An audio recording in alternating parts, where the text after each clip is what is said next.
नमस्कार दोस्तों, इजराइल जब से ईरान के साथ हारा है उस दिन से लेकर अब तक वो लगातार फिलिस्तीन के आम मजलूमों को टारगेट कर रहा है, उन पर अटैक कर रहा है, उनकी जान को हलाक कर रहा है, चाहे वो भूख के नाम पर हो या फिर छुपकर फिलिस्तीन के लोगों को चोट पहुंचाना हो।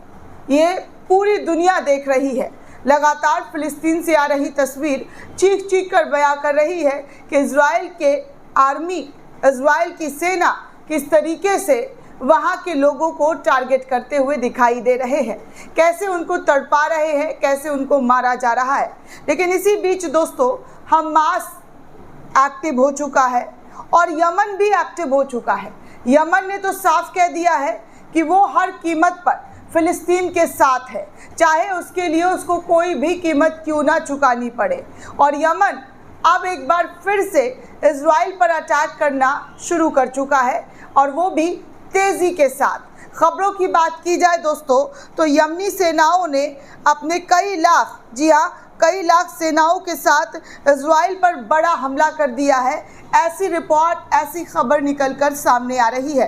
कहा जा रहा है कि यमन के हुती विद्रोही ने बड़ा हमला इजराइल पर किया है और इसमें 6 लाख जो उनके जाबाज सिपाही हैं इस जंग में उतार दिए गए हैं। इससे पहले दोस्तों आपको मैंने बताया था कि 82,000 से ज़्यादा लोगों को यमन के अंदर ट्रेनिंग दी गई थी, मिलिट्री ट्रेनिंग, और इसमें साफ तौर पर यमन के प्रवक्ता के ज़रिए कहा गया था कि ये ट्रेनिंग इजराइल पर हमला करने के लिए दी जा रही है। इजराइल जिस तरीके की हरकत कर रहा है उसके खात्मे के लिए ये ट्रेनिंग दी जा रही है।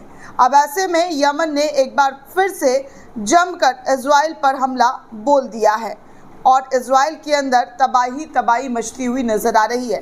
दरअसल दोस्तों आपको बता दूं कि मिडिल ईस्ट ऑब्जर्वर के हवाले से कुछ रिपोर्ट निकलकर सामने आ रही है और उन रिपोर्ट के हवाले से खबर बताया जा रहा है कि यमन के ज़रिए ज़बरदस्त तरीके का मिसाइल अटैक जो है इजराइल के कई शहरों पर हुआ है, जहां पर इस वक्त इजराइल के अंदर रेड अलर्ट, जी हाँ, रेड अलर्ट दिखाई दे रहा है। साफ तौर पर आप इन पोस्टर्स को देखकर अंदाज़ा लगा सकते हैं कि यमन के ज़रिए इन शहरों में मिसाइल को दागा गया है।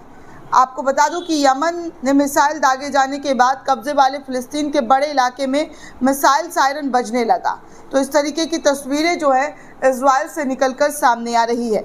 वहीं आगे आपको और भी जानकारी दे दूं, ईरान ऑब्जर्वर के हवाले से कुछ रिपोर्ट, कुछ पोस्ट निकलकर सामने आया है, जहां पर उस पोस्ट में बताया जा रहा है कि कैसे, जी हाँ, कैसे जो है ईरानी यहूदी सक्रिय सैन्य वर्दी में एक समारोह में भाग ले रहे हैं और इस दौरान वहां पर जो है दूसरा देश बन गया जहां यहूदी सेना में सेवा कर सकते हैं। तो इस तरीके की तस्वीर भी निकलकर सामने आ रही है कि ईरान में जो यहूदी है वो दूसरी जगह शिफ्ट होते हुए नज़र आ रहे हैं, अपने देश को छोड़ते हुए नज़र आ रहे हैं और कुछ अलग इलाकों में अपने घर और कारोबार को सेट करते हुए दिखाई दे रहे हैं। वहीं दोस्तों एक और ख़बर निकलकर सामने आई है जहां पर यमन को लेकर बताया जा रहा है कि यमन ने बड़ी तादाद में इजराइल के ऊपर मिसाइल दागे हैं और इस मिसाइल से इजराइल में हर जगह पर सायरन ही सायरन बजता हुआ दिखाई दे रहा है। दरअसल दोस्तों एक यूज़र हैं मारियो करके, उन्होंने बताया है खबर शेयर करते हुए कि यमन ने इजराइल पर मिसाइल दागा है जिससे पूरे मध्य क्षेत्र में अलर्ट जारी कर दिया गया है और हर तरफ अफरा तफरी का माहौल देखने सुनने को मिल रहा है। आईडीएफ ने यमन से कई इजरायली क्षेत्रों को निशाना बनाकर मिसाइल दागे जाने का पता भी लगाया है, जिसमें रेड अलर्ट जोन, यरूशलेम और मध्य क्षेत्रों के आसपास इन हमलों को किया गया है। होम फ्रंट कमांड ने प्रभावित क्षेत्रों के निवासियों को आश्रय स्थलों के पास रहने और सायरन बजने पर तुरंत शेल्टर होम में जाने के लिए कहा है और बंकर के अंदर छुपने के लिए कहा है। दर्जनों लोगों को अलर्ट मोड पर ये कहा गया है कि जब जब अगर ऐसा सायरन बजे तो इजराइल की जनता सक्रिय हो जाए और वो बंकरों में जाकर छुप जाए। यह हमला ईरान इजराइल युद्ध विराम के बाद लगातार यमन के ज़रिए तेज़ कर दिया गया है, जिसमें यमनी सेनाओं के ज़रिए इजराइल को सबक सिखाने की बात की जा रही है। वहीं एक और तस्वीर दोस्तों, आप इस तस्वीर को देख सकते हैं कि एक बड़ी तादाद में भीड़ इकट्ठा हुई है और इस भीड़ के इकट्ठा होने की वजह जो है वो साफ तौर पर आप देख सकते हैं कि क्या है। दरअसल दोस्तों इजराइल में गाज़ा विस्थापित नागरिकों से भरे टेंट पर बम गिराया गया है, जिसके बाद 12 टेंट रेत के नीचे दब गए हैं और पूरे परिवार जो है विशाल विस्फोटक गड्ढे में समा गए हैं। तो ये तमाम चीज़ें भी निकलकर सामने आ रही है। अब बम भी बरसाया जाना शुरू हो गया है।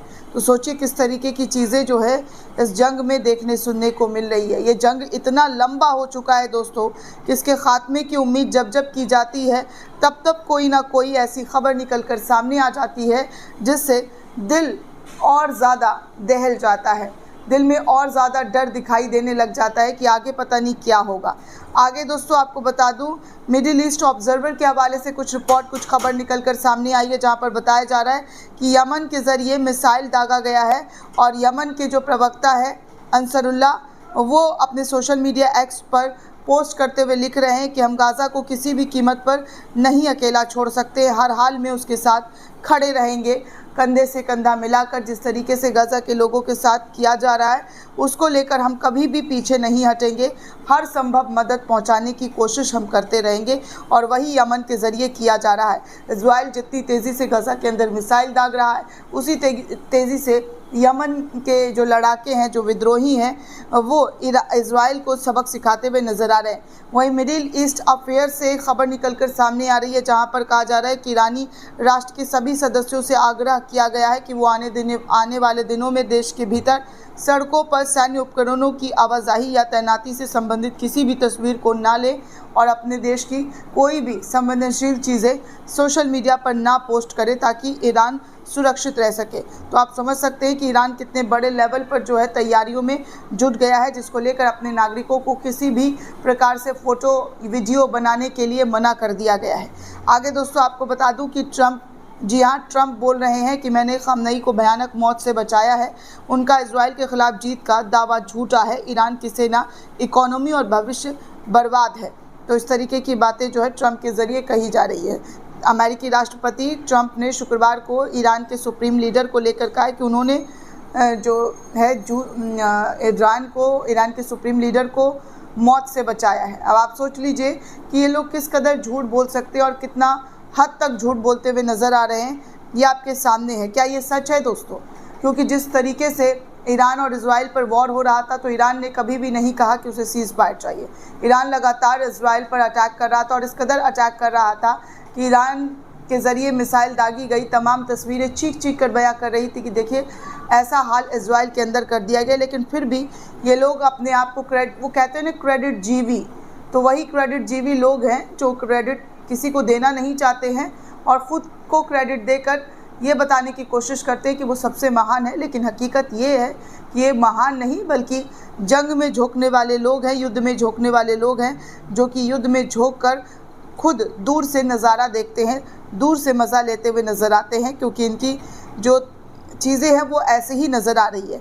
जैसा कि मैंने आपको पहले भी कहा था कि जंग में इनके बच्चों को कुछ नहीं होता है, जंग में आपके बच्चों को और हमारे लोगों को होता है नुकसान, क्योंकि जंग में जो चीज़ें होती हैं वो आम लोग पिसते हैं।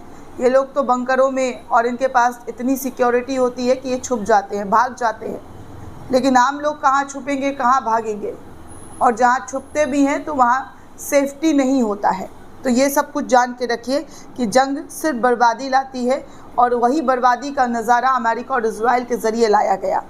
आगे RT न्यूज़ के हवाले से बताया जा रहा है कि यमन से मिसाइल दागे जाने के बाद इजराइली लोग जो है शेल्टर होम की तरफ और बंकर में जाकर छुपते हुए नज़र आ रहे हैं, जिसकी तस्वीर साफ तौर पर आप इस मैप के ज़रिए देख सकते हैं कि किस बड़ी तादाद में एक बार फिर से यमन के ज़रिए इजराइल पर अटैक किया गया है। बैलिस्टिक मिसाइल से जो है ये अटैक किया गया है, जिसकी तस्वीरें जो है करंट रिपोर्ट के हवाले से शेयर की गई और बताया जा रहा है कि बैलिस्टिक मिसाइल जो है यमन के ज़रिए लॉन्च किया गया है साउदर्न इसराइल के ऊपर।